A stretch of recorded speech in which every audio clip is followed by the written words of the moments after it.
Hello, hello, hello. Okay, we are live. Well, if you're just joining us, we're going to be having a conversation about the recent price hikes in Nigeria. We're going to be talking about the electricity tariff, the new ones.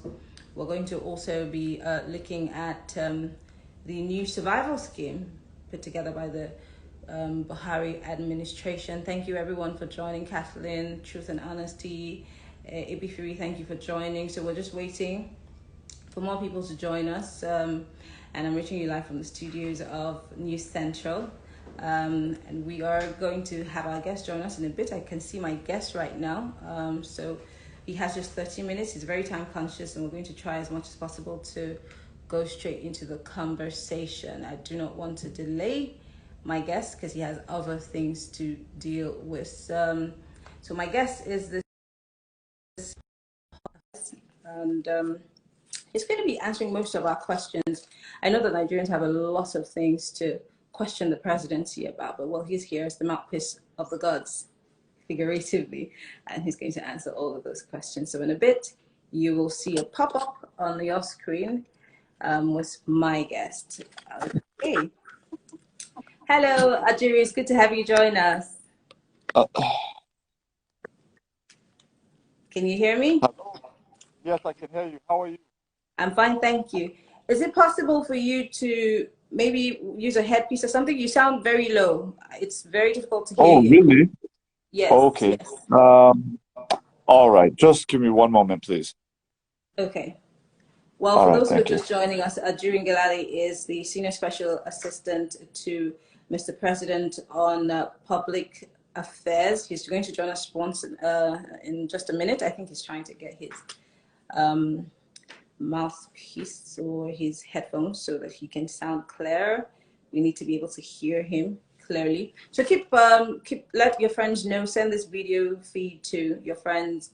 Every Nigerian needs to be part of this conversation because there's a lot going on and everybody's murmuring and grumbling and everybody's saying, well, the government is not listening to us. They're not answering our questions. Well, today, the answers to your questions are just at your footsteps. In fact, it's on your Instagram. So as Ajuri comes back on live, we will start this conversation. I think he's coming back.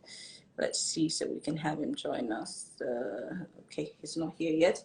Thank you, Cronky, for joining us. FN Amos, thank you for joining us. We're going to have more people join us before we start this conversation. Ajuri joined us a few minutes ago, but he had to take a quick check for his headphones so we can hear him live. So Ajuri is back. So let's go straight into this conversation. Once again, we're reaching you live from our News Central studios here in Lagos, Nigeria. All right. I'll just give you a little background to Ajuri. Ajuri used to be a journalist, still is a journalist. I'm guessing that's why he has this job. Ajuri, thank you once again for joining us. I think I can hear you better now. I can hear you breathe. Great. It's a privilege to be with you. Thank you for having me. Thank you. So just as an icebreaker, it's good to have someone from our side on the other side listening to us and talking to us as opposed to what we had, in time past. And this is not a swipe at anybody, but, just saying thank you for having to have this conversation with us.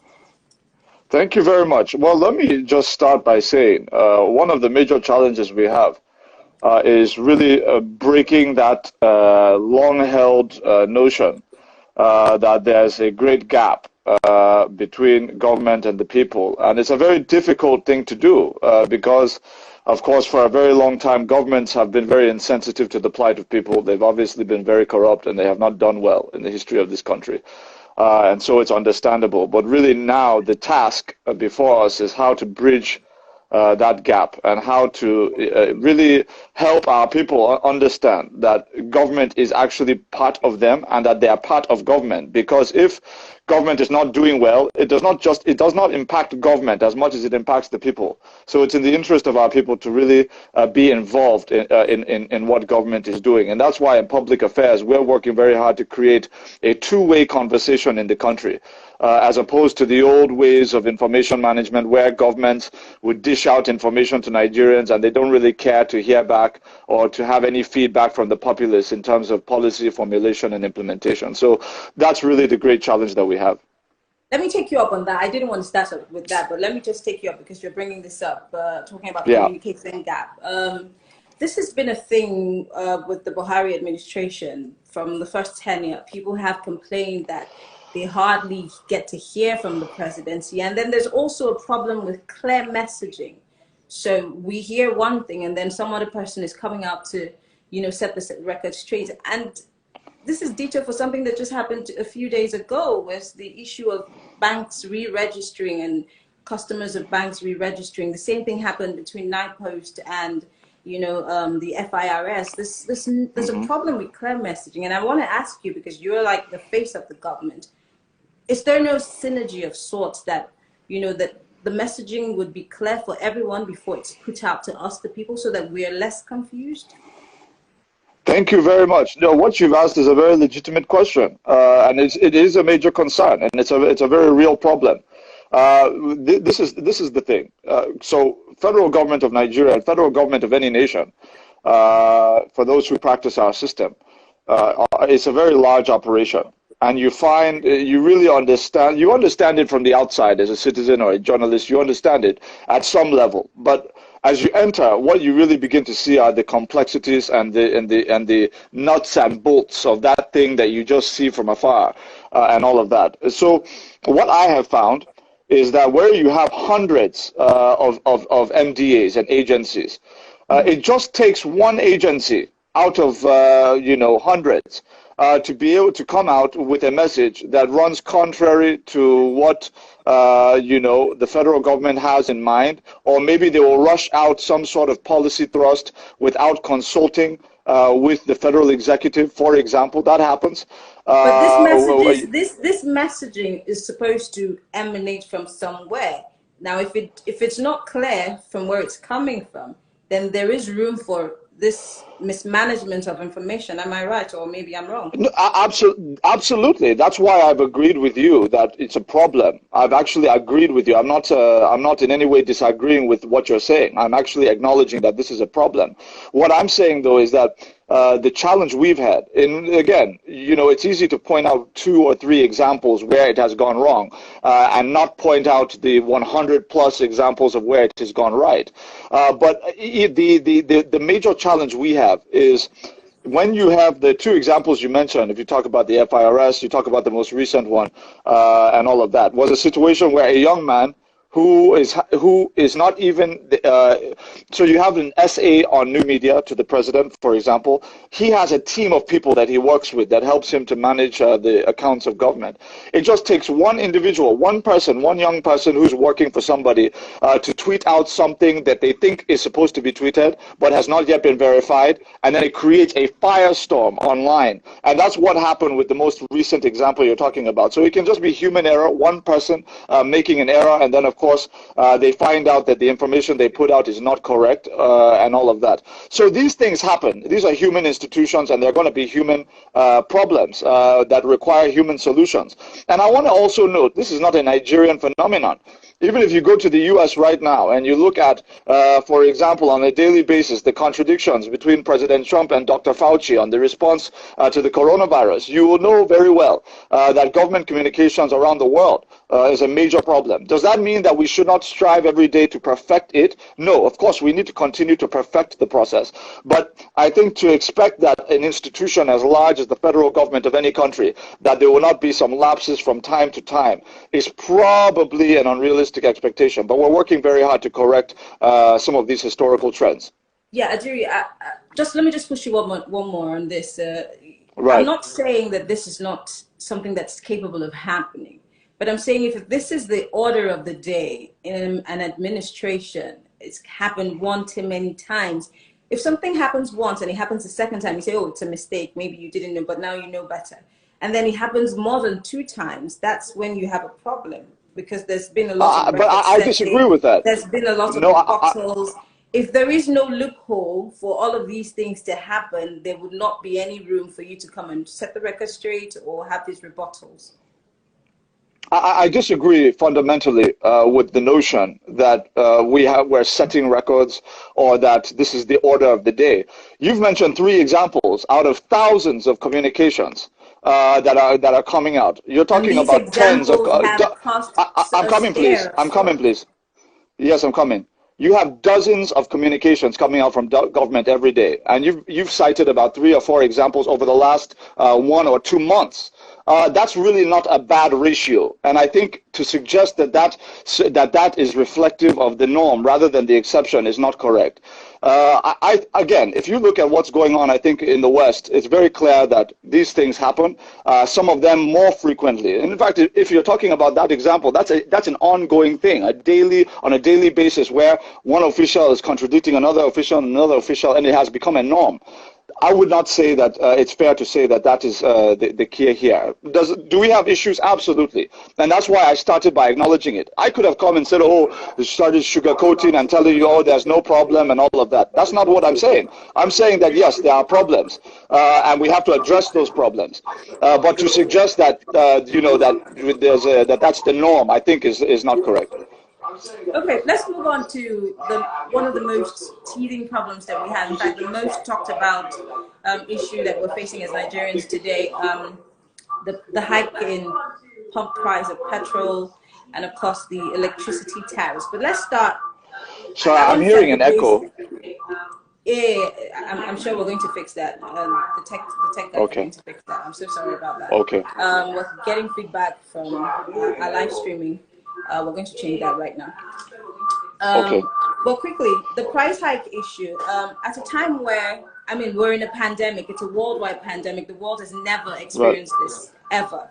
And this is a time where governments are trying their best to ameliorate the sufferings of their people, to, institute some pay cuts,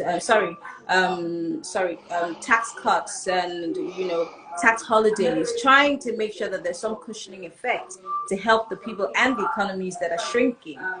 Nigeria decides to institute a price hike for pump price, which is almost everyone uses petrol. It's either they're using it for their generator or they're using it for their cars or their motorcycles. And again, electricity is very important for those who are doing business, for those who live in homes. You want to have air at night when you're sleeping. You want to be able to refrigerate your food because, these are essentials. But then in the thick of things, I'm wondering, why would the government choose this time of all times to institute that? Right. You tell me it's been a long time coming, but is this the best time to do that?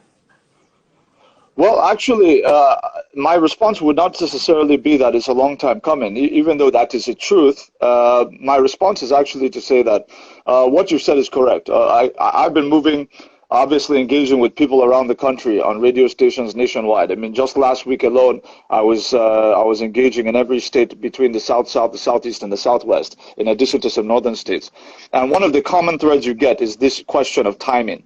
And it's an important question. First of all, there's a perception right now in the country that government just woke up one morning and decided to fix the price at the fuel price at the pump to 162 naira per liter. That is the perception. Even the way that you asked the question was, why would government hike fuel price at this time? That is what you've asked, and that's what a lot of people ask. But that question alone frames the situation in a way that is not in line with what has actually happened. And let me be very clear on what I'm talking about. In March, and anybody who is watching can fact check what I'm saying. In March, we made a public announcement. It was carried everywhere, AIT, NTA channels, radio stations everywhere, that when the Petroleum Products Pricing Regulatory Agency, PPPRA, made a public announcement that government is no longer setting the fuel price anymore, pump price of fuel anymore, PMS price. And before that time, PPPRA will be the authority to come out and say, Nigerians, this is the pump price, this is what it is. If anybody is selling above this pump price, report to X, Y, and Z. That is how it had been during the subsidy regime. Now, they now said from this day forward, this is March 18, I think it was March 18th, they came out and said, we're no longer setting pump price. What we are doing now is we have deregulated the sector, right? The international market, the international oil price and the interplay of market forces will determine the price at the pump from now on. We are fully deregulated. That was the announcement in March. Now, when that announcement was made, the international oil price was what? $15 per barrel. That is $15 per barrel. What happened immediately, if you recall, I'm sure you were in this country when it happened, was the pump price dropped from 145 naira per liter down to 120 something. And Nigerians were jubilating. They said, finally, the government don't come out their hand for this subsidy matter. Finally. And they were happy and they were jubilating because price went down. Now, what has happened since March? We have seen a gradual recovery in the international oil price, and we know that the foundation stone for what determines pump price globally, including Nigeria, is the international oil price. That is the benchmark. So when the oil price went from $15 per barrel up to now where it is above $40 per barrel, more than double, right? So naturally, the price at the pump is going to reflect on that everywhere, not just in Nigeria, around the world. So now the idea that people have, that government just woke up and decided that we want to inflict suffering on Nigerians, we unilaterally hiked the price. What they're really saying, right, is that we are not willing to go back into the subsidy regime that people have been complaining about for years. So that is really what it is. It is a coincidental timing that the recovery of the international oil price has led to an increase in the pump. But people have wrongly framed the issue as government deciding that we're going to hike fuel price, when indeed we took the liberalization decision in March. I totally get that, and I want to go back to my question. I started by saying that we're in a time where countries are looking for the best ways to cushion the effects of whatever. That's a separate conversation, though. Yes, exactly. And I want to say, and I'm going to ask this question. I'm hoping that you will be able to answer it. If we want to hear it. If this is what you're telling us, which we all know, I mean, it's public that this is what the PPPRA are doing. What is government doing to help us cushion the effects? Because again, we're getting salary cuts, we're getting pay cuts, people have lost jobs. Unemployment is at its all-time high, and I know this is across boards in so many countries. There's so many aspects of the economy that are taking a hit. But what is the Nigerian government, detailed for the Buhari government, doing to ameliorate the sufferings of Nigerians, especially with the electricity? I want to hear the story too for the electricity. So, I mean, it doesn't mean that government cannot do something to help us, because our purchasing power has reduced. But then the cost of living so let me has hit the roof. I'll be happy to answer your questions. Yes, please. Yeah, so the first question you asked me, which I have just answered, was a specific question, not about what government is doing in terms of cushioning the effect. You asked me a specific question about the fuel price hike. Why has government hiked fuel price? And that is what I answered by saying that government did not hike a fuel price. What we've done is we deregulated the sector in March. That was my answer. Now you've asked the question about cushioning the effects, and that is where now I can answer that.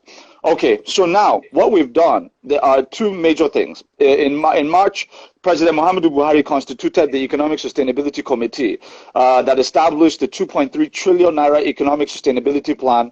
That committee was chaired by His Excellency the Vice President, Professor Yemi Osinbajo. Now, he is also tasked with overseeing the implementation of the 2.3 trillion naira economic sustainability plan. The plan is fully funded. We're not looking for money. We've set aside money, which is another major reason why the subsidy regime became unaffordable. I think it's important to note, and I'll just mention this very quickly in passing, just for our people to have perspective. From now, we are in September now.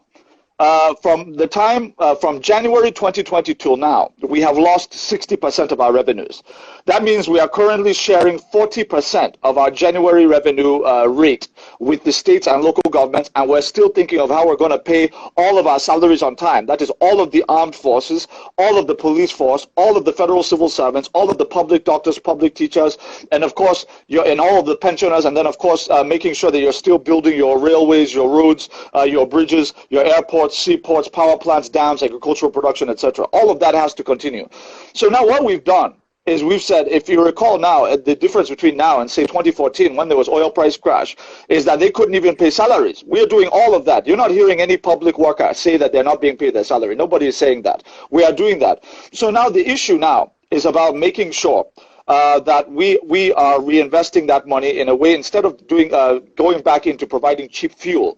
Let's see how we can create new jobs, not just replace the old jobs that have been lost, and also sustain existing jobs, but create new ones. So how are we going to do that? First of all, we've just launched, and this is verifiable. Any of our viewers can go to www.survivalfundapplication.com. I'll say it again, www.survivalfundapplication.com. What it is part of the economic sustainability plan. We've set aside 75 billion naira in grants for Nigerian businesses only. How it works is you go to this website and you apply. This is not loan. This is not money you will repay. It's just grant. We're just giving it to businesses. What we're going to be doing is we're offering payroll support so that our small businesses across the country can be able to pay their salaries of their workers between 30,000 naira and 50,000 naira over the next several months to cushion them into the post-COVID-19 era. That's very critical. What we're also doing is we're giving individuals, artisans, transport workers, these are bus conductors, bus drivers, mechanics, etc., carpenters, plumbers, we're giving them operations grants of 35,000 naira that they're not going to have to repay to help cushion what they're doing at the present. That's all on survivalfundapplication.com, and it just launched on Friday. Just a second, I want to ask Monday. you, and you said artisans. Okay. Does it cover, because there are a group of artisans who have been unable to still go back to their business. I mean, the mechanics and the the other guys have been able to go back. But what about the guys who are hairdressers, gym operators, and spas? Absolutely, yeah. Thank you very much. Yes, they do. So this is how it works, and I want to be very precise. So how it works is on Monday, that is Monday, September 21st, just 2 days ago, we launched the website. That is www.survivalfundapplication.com. So how it works is we have phased it, because what we did not want is a situation where all MSMEs in the country rush and crash the website at the same time. So what we've done, and by the way, this has been announced on radio stations nationwide, on television. We've been very aggressive in terms of publicizing it so that people will know. Even in terms of Hausa, we've gone to BBC Hausa, we've gone to several Hausa stations across the north. In addition to this, I personally have gone to the southeast, southwest, and all of that. So anyway, how it works is the first phase is for MSMEs that deal with private education. These are private schools, private nurseries, private crèche, private primary school, private secondary school. So because we know that the COVID-19 lockdowns disproportionately affected private education. Of course, public schools benefit from public funding, public teachers and all of that. Of course, the private schools don't. So the first phase we have set for the private schools. So the first phase runs for the first week in effect. So from Monday, September 21st to Friday, September 25, any person who is involved in private education, MSMEs, businesses in this country, can apply for payroll support, for example, and operations grants for their staff members. And then in addition to that, that's until Friday, in terms of the exclusive window. Then on Friday, this coming Friday, the 25th, at midnight on Friday morning, we're going to open the portal for hospitality-based MSMEs. These are MSMEs that deal with hotels, MSMEs that deal with food retail. They will be able to come in and have an exclusive window from Friday to Monday. So this whole weekend is going to be for the registration of hospitality-based MSMEs. And then the final phase is for all other MSMEs. These are gym owners and all the people that you mentioned, all other MSMEs from all sectors that can key in from Monday, September 28th at midnight. So Monday morning, midnight, they will be able to go to that website and register to take part in the 75 billion naira in grants. All right. I'm going to paste these questions. I'll start by looking at the figure that I saw when I looked at the website. First things first. Right. This is estimated to save at least 1.3 million businesses or jobs across the Federation. And you're going to be at least covering 35,000 individuals per state. And we have minimum per state, yeah. Minimum. Minimum, yeah. Right. And I'm thinking to myself, this is a great thing. I must applaud the federal government. This is a great thing that the federal government is doing. This is a great cushioning effect. But for a country that has 200 plus million people, I'm guessing, is this a first phase? Is there going to be another phase? Or am I being too Right, greedy? right, Because right. I'm No, no, wondering, no. what difference is this going to make? Being that, Right. I mean, you're opening up the site to cover 35 million people, but we're plus Yeah. 200 million. This is like a scratch. Thank you. It's like a scratch. Right, right, right, right. So thank you very much. It's a good observation. Of course, this is what we have thought about already. That's why this program we're talking about, the Survival Fund, is only a sliver of the 2.3 trillion naira economic sustainability plan. That is 2.3 trillion naira that is devoted only for jobs for Nigerians. That does not include, and I want to be very specific about this. I need to say very quickly that the 75 billion naira in grants that we're talking about are dedicated to particular. We want to protect the interests of disproportionate groups. So let me just mention that the president was adamant that out of this fund, a minimum, that's minimum, not maximum, a minimum of 45% of this total fund is going to be reserved and set aside for female-owned businesses. Because the president said that women must be prioritized in terms of the capitalization of their businesses, not just because of their importance to the national economy, but because they are the anchors of the homes across this country. Then the president also said that a minimum of 5% minimum is dedicated to businesses owned by physically disadvantaged persons who have always been left out in these kinds of activities. So that's a major part of this. Now, you've touched on a very important point, which is to say that scratches the surface. When we talk about 200 million Nigerians, it's important to note that 70% of them are of course very, very young people. The bulk of our MSMEs are being run by about approximately 30% of the population or so, thereabout, right? So you're really looking at a figure of about, when you talk about heads of household and all of that in this country who we're trying to reach, you're talking about between 50 and 75 million thereabout that you really, really want to reach immediately. Now, so yes, it's true that that But part there are scratches also a the lot of surface. young people who are in universities, who are entrepreneurs, who are small Oh, business absolutely, owners. absolutely, And so absolutely. you I'm can't not. Yeah, also rule that out. yeah. Of course, of course. Of course, you factor that in, and that's why the economic sustainability plan is really targeting young people, actually. So how we're doing that in very specific terms, aside from the survival fund, which is very important. We've also put in place the Special Public Works Program, where we are recruiting, and notice that in all the programs I'm mentioning, from the Survival Fund to the Special Public Works Program, and the ones I will still explain very soon, we are the core thrust are two things. One, these are interventions only for indigenous Nigerian companies who employ only indigenous Nigerian labor, who will use only indigenous Nigerian raw materials. That is very critical. That is the foundation stone of the entire Well, I was 2.3 about to trillion ask naira you what the sustainability plan. conditions are. Yes, I was about to ask what the Yes. Now, conditions are, because the right. conditions have to be made plain. And what Yeah, would right, the right, right. verification process? Because we do not want to have another situation like the money market scheme.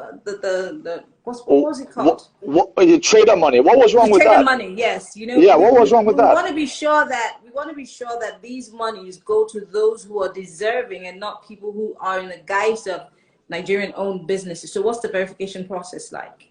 No. Wait, first, I have to hold you there. I have to hold you there.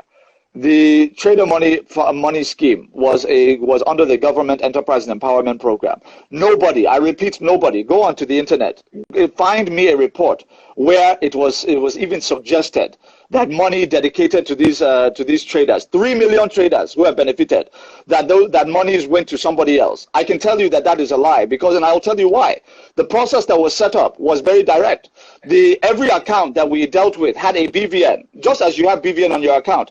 Every trader that benefited from trader money was made to register with a bank and register a BVN, so that we pay money directly into their accounts. This one no be cash transfer. This is money that we digitally paid I'm into sorry, their it was the accounts. conditional cash transfer I was thinking about. I'm sorry, mix up.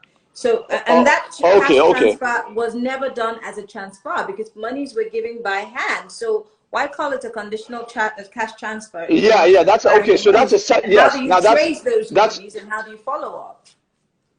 well, first of all, it's called cash transfer, not money transfer. Cash is cash. That means cash is money that is paper that you touch. So when you're transferring cash, it's because you're handing somebody cash. The reason why, let me explain something. The reason why that program is very, very critical is that aside from the success of Trader Money, and we've won international awards for that, so that's not even in question. The issue of conditional cash transfer, which was done according to World Bank formula, what happened was that money is going to rural communities where people have no access. We're talking of communities that are satellite communities. Some of them you go to, there's one in Mambila where you will go by Okada 3 hours because there's no road to some of those villages. They have no access to banks. They're not like you and I who are in urban centers who can take Okada, who can take Tukumbo or taxi or however we want to move, we can move.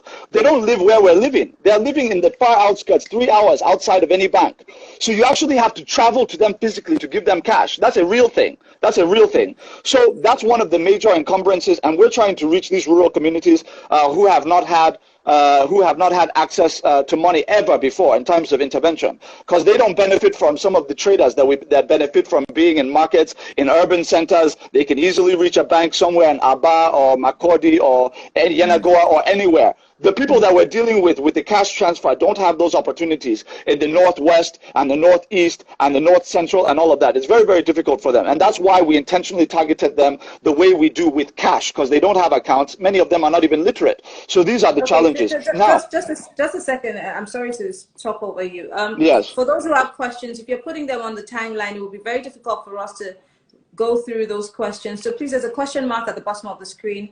Post your questions there. When I click on it, Ajuri and I can see those questions and answer them quickly. Don't forget, we don't have time. Just go to the question mark box, put your questions there, and we'll read them out. Sorry, you can go on. Right. Yeah, thank you very much. So what we're doing now, now that we've looked at the social investment programs, is the Special Public Works program is not going to be cash. It is going to be paid via account. So every person that registers has to go and get their BVN, open a bank account that government will pay directly into. The reason why government has adapted that, I'm talking about those who are being registered under the Special Public Works program. That's 1,000 young people in every local government area of the Federation.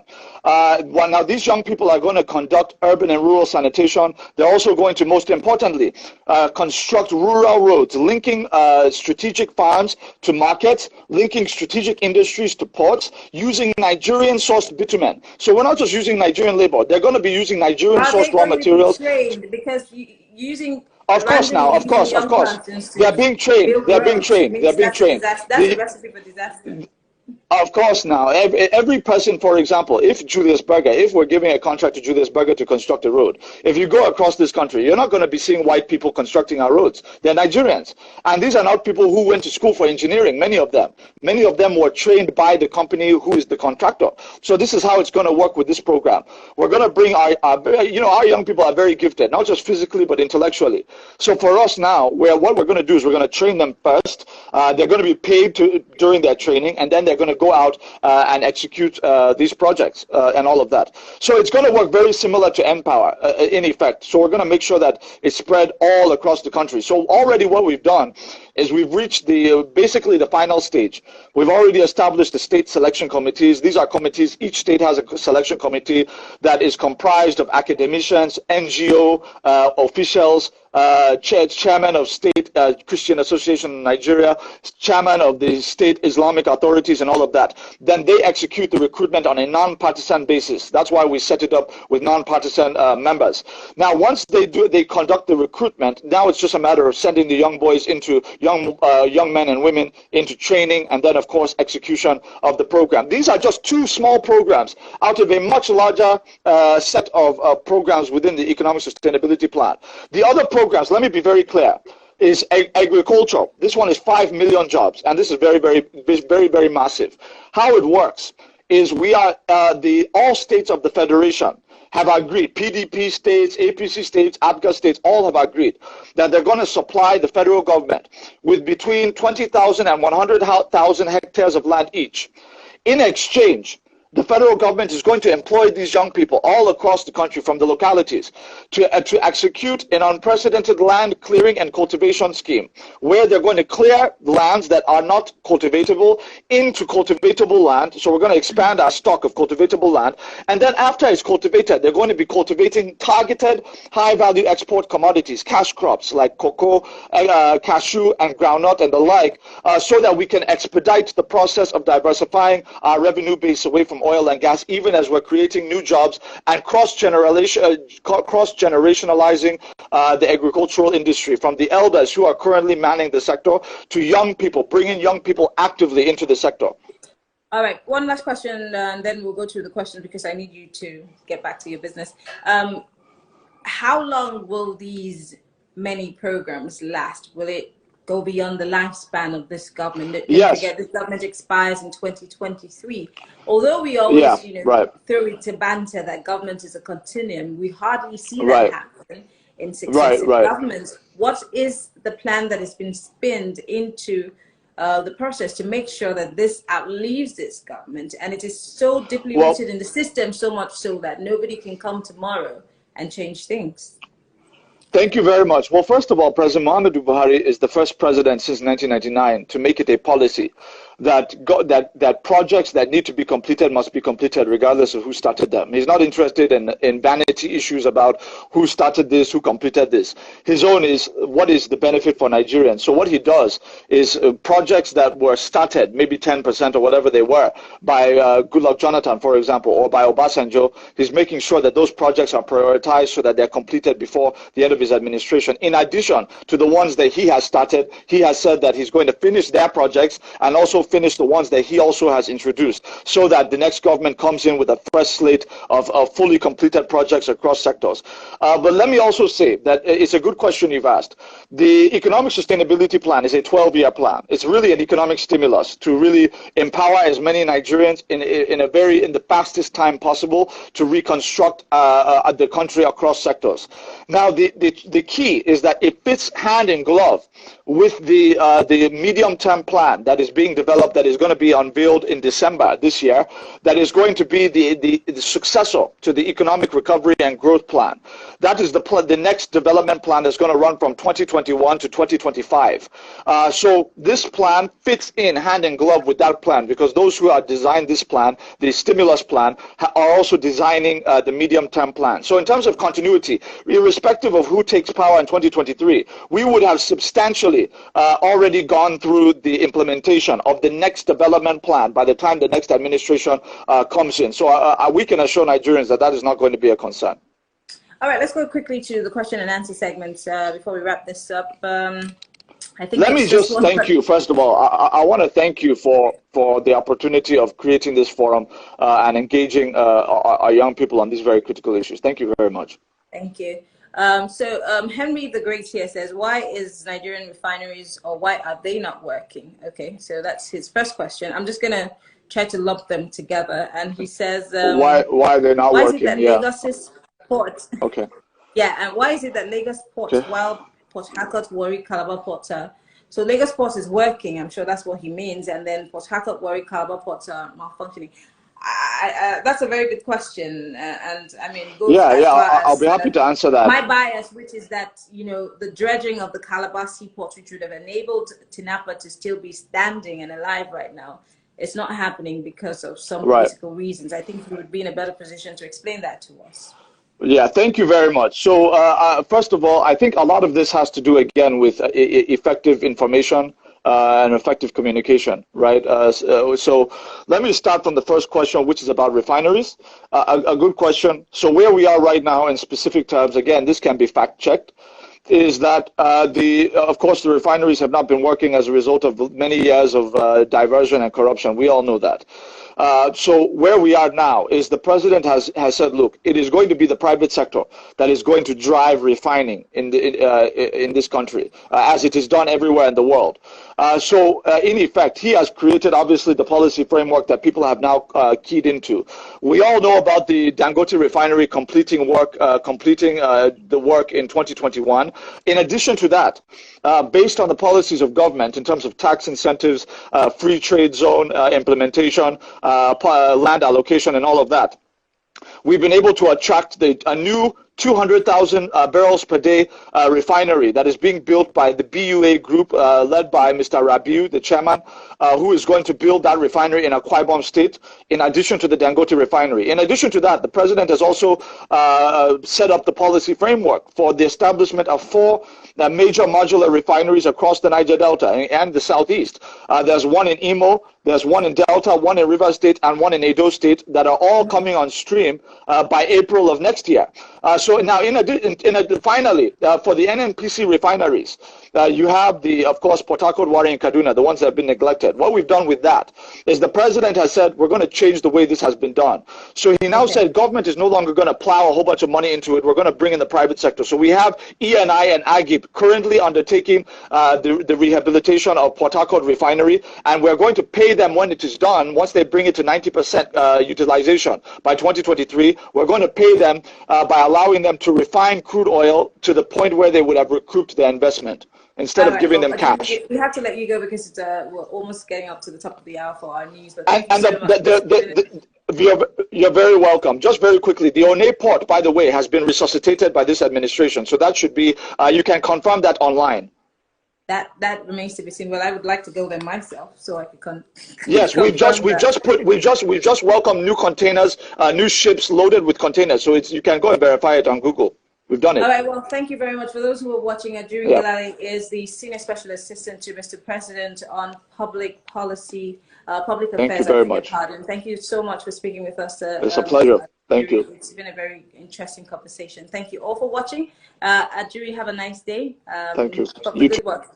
All right, thank you everyone who's watched. We have to wrap things up here, but this video will be posted on my page, and you can also watch it on News Central TV's page on Instagram. You can also watch it on Facebook and on our YouTube. I am Mariana Kun. Have a lovely day. Thank you for watching.